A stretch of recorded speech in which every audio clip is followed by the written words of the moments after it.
George has an indicator from Lucrum. I'm pretty sure here that Lucrum's, I think it's called the red ruby, or yeah, the ruby indicator, something like that, right? It's throwing up these arrows here, but basically it's an indicator that provides entry signals, right? And we can see the racing stripes here, right? The green and red racing stripes coming from Bloodhound. All right, so George has, a Bloodhound template using this ruby indicator to generate entry signals. So George's question here is on the yellow arrows, how can this yellow arrow be used to either scale in or re-enter another trade? A couple of ways to go about this. This is going to get a little intricate. The first thing you're going to have to do there, George, is you're going to have to create, in Bloodhound, you're going to have to create an entry signal, for this yellow arrow, so whatever this, yellow arrow is, create, a signal in Bloodhound for that yellow arrow, right? Yeah, I'm just kind of trying to think this in my head first, how you'd want to do this in Bloodhound. So in Bloodhound, you have one logic template, for your main entry signals here, as we see on the chart already. And you're going to need a secondary logic template in Bloodhound for these yellow arrows, right? For these extended trade signals here, right? So you'll have two logic templates, one for the main entry signals and a second one for these extended entry signals.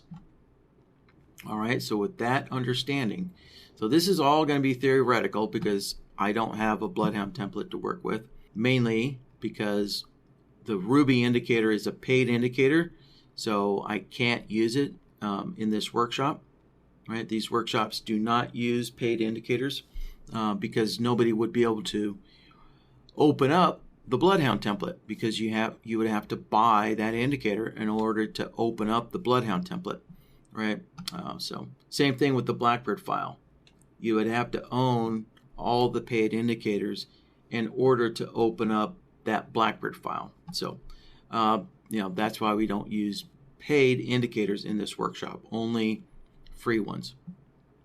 So with that understanding, that you're going to have one logic template for your main trade signals and a second one for your extended trade signals. Right. So what we'll do is up here in the signals section, right? We're going to select Bloodhound, right? So this, and I'll just load something in here, just so we have something to work with. I'll just load in my crossover test there. We'll just load that in. Right, and so so you'll select for your entry signals, you're going to select your logic template, for the main entry signals, and I'll just pick this one, price inflection, right? And then you're going to add a second Bloodhound signal, right? So we're going to have two Bloodhound templates. Two Bloodhound signals, not two templates, but two Bloodhound signals. And you'll just select that Bloodhound file again, right? So this second signal is using the same Bloodhound file, right? So in my example, the crossover test. But for the entry signals, you're now going to select, that secondary entry signal there. So I'll just, pick one here. I don't know, 2 bars after the inflections, for example, here, right? So we have two different entry signal, logic templates selected there. And, right, so what that's going to do is, right, BlackBird's going to take, BlackBird's going to use both of these signals to open a trade. Now, with this, the way this is set up, let's take a look here. So let's take a look at this long signal here, right? So this is your main trade signal here. So you go long, and then let's say, somewhere up here, you hit your profit target, and so BlackBird is flat, right? So somewhere here, BlackBird's flat, and then BlackBird sees this other entry signal, right? This extended signal. Well, since BlackBird is flat, it's just going to open a whole new trade again, right? It's going to open a whole new trade. So, so basically BlackBird's going to execute whatever order sets you have created, right? It's just going to execute those again. So it's going to treat this extended signal as a main trade signal, right? Again, that's only when BlackBird is flat, right? So if you took your profits, or you got a stop loss hit and it's flat, then this extended signal gets treated as if it was a main trade signal here, and all of your order sets are placed into the market.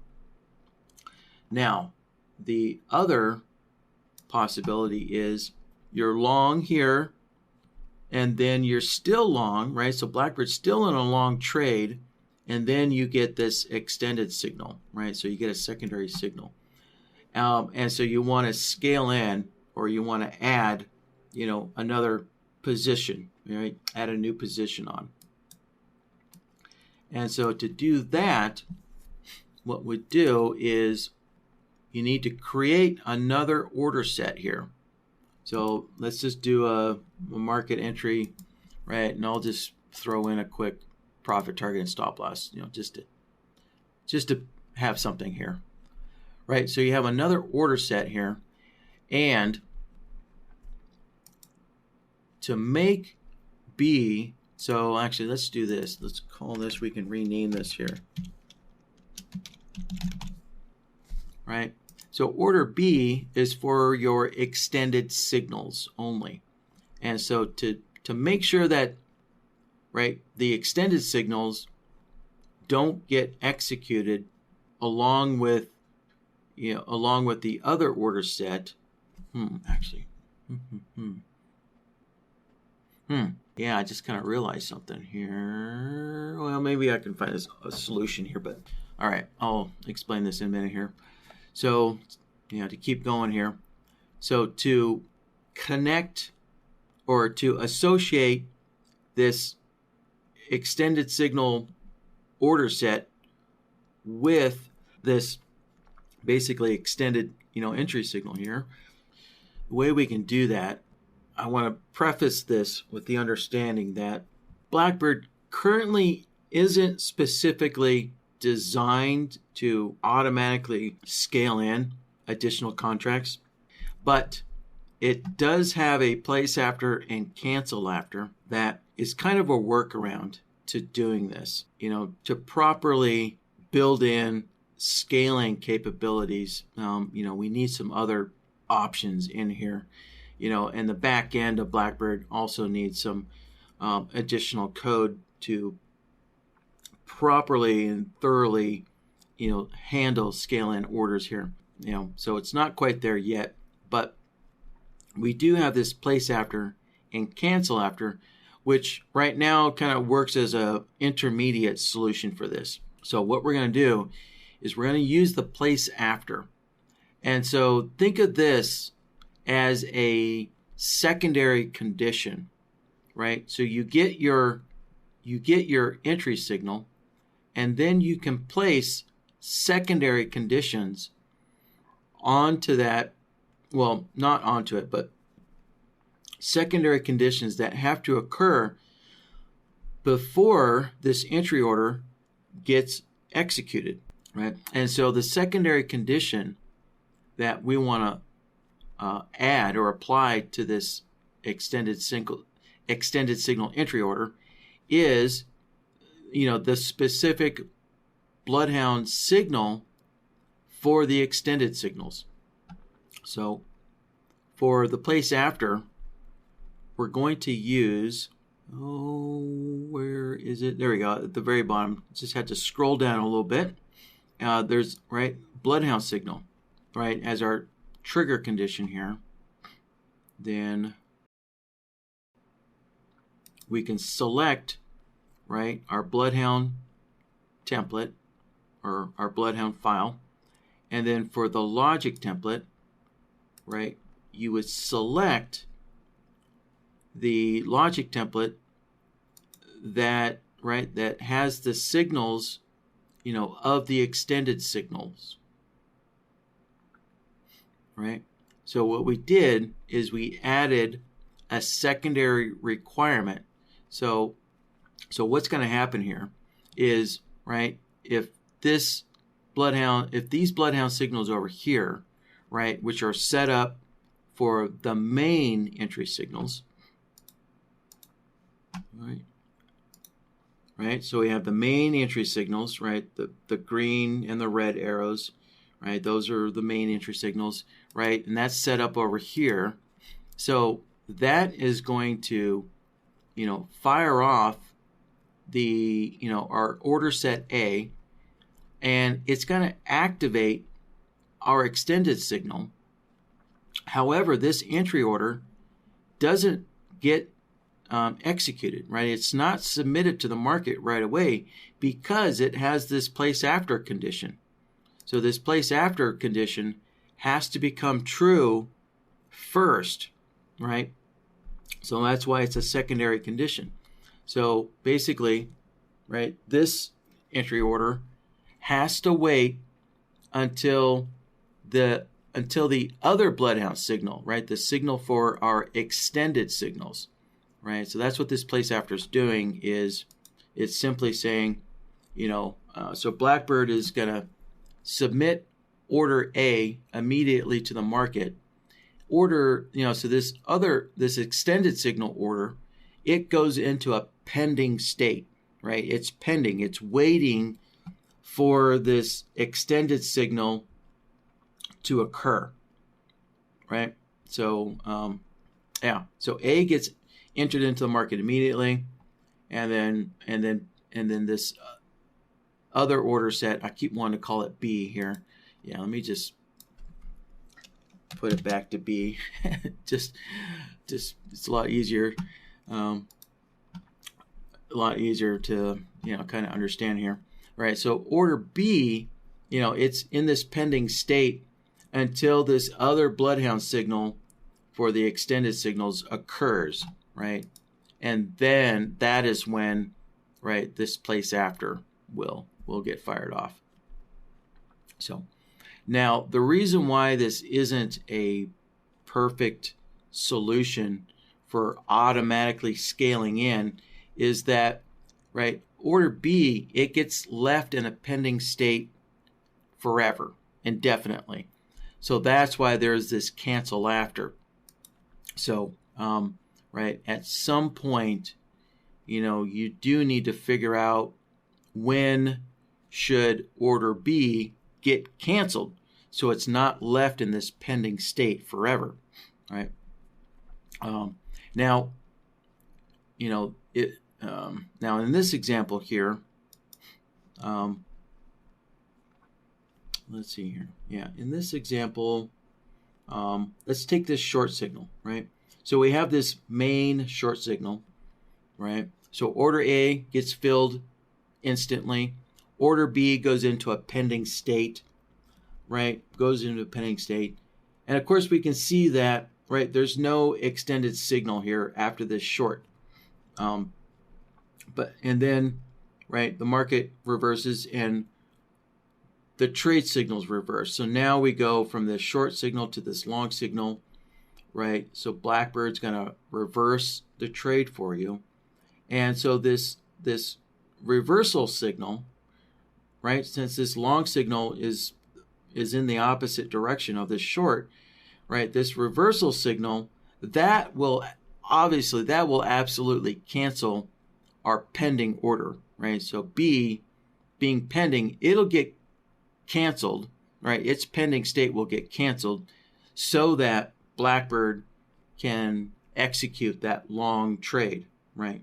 So it can go, take that long position up, So signals in the opposite direction will definitely cancel a pending order, but let's say you have a long signal and then, you have a long signal, and then let's say you have another long signal over here, another main long signal, right?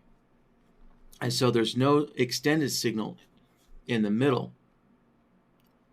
So if you have two main signals occurring, what's going to happen is if order B is still in a pending state, right, this second long signal gets ignored because BlackBird is waiting to execute order B, right? So basically, BlackBird's not 100%, you might be, at your broker, you might be in a flat state, but BlackBird is still in a pending long trade, right? Because it's waiting, for, this bloodhound signal to occur so that it can execute order B.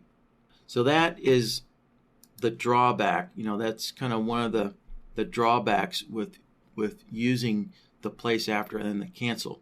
And so that's why BlackBird doesn't address scaling in, with 100% efficiency. So, but that is how you would set your order sets up and set BlackBird up to address secondary, basically these extended signals here for scaling in, or for placing a whole new trade again. Right. So so the key to getting these scale in orders working properly is you do need to figure out some kind of a cancel after situation there. Most of the time, from the questions I've been asked, most of the times, usually just counting a certain number of bars usually works for the majority of ideas that have come across this workshop here. Just counting, say, after 15 bars, let's just cancel this pending, or cancel this scale in order here, something like that.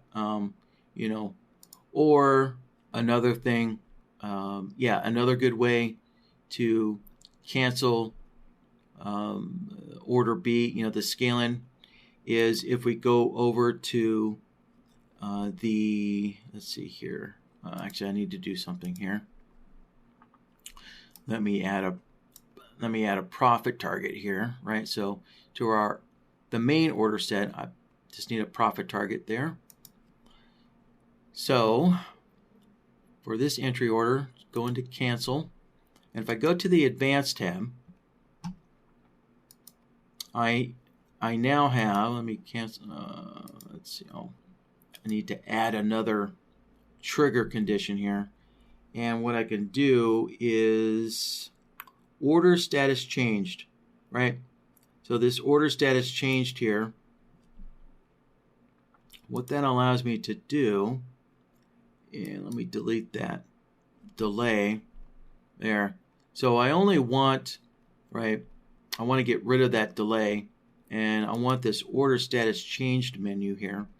And what that allows you to do is you can see, right, you can see here the orders for order set A, right? Order set A, right? We have the entry order, we have the stop loss, and we have the profit target. So I can say, or I can analyze, hey, if the profit target for my first order set, if it gets filled, then that's my condition for canceling this scale in, right? So so if that gets filled, then cancel the scale in. So that's another possibility that might work for you. And to make this complete here, we would do the following. So we would have one order status changed looking at the profit target, and then of course you'll need a second order status changed to look at the stop loss. There we go, right? So, if the stop loss gets hit, or if the profit target gets hit, maybe that might be a situation that works for canceling this scale-in contract here. Maybe not, but bottom line is, you'll need to kind of find some kind of condition here for canceling this order here at some point. And again, that, to reemphasize here, canceling this order is necessary if you get two main entries in a row. Well, not in a row, but two main long entries, at spaced apart, and there's no extended signal in the middle, right? So if you want to take that second entry signal, that secondary long entry signal, then you do need to cancel this pending order. Otherwise, BlackBird's going to ignore it because it's still trying to. BlackBird's still trying to complete this first long trade. It's still waiting to submit order B so that it can complete this long trade. And again, just to reiterate again, if you do get an entry signal in the opposite direction, that will definitely cancel this pending order here so that BlackBird can reverse the trade. So all right, well, let's see. Yeah, that is our last question here from George about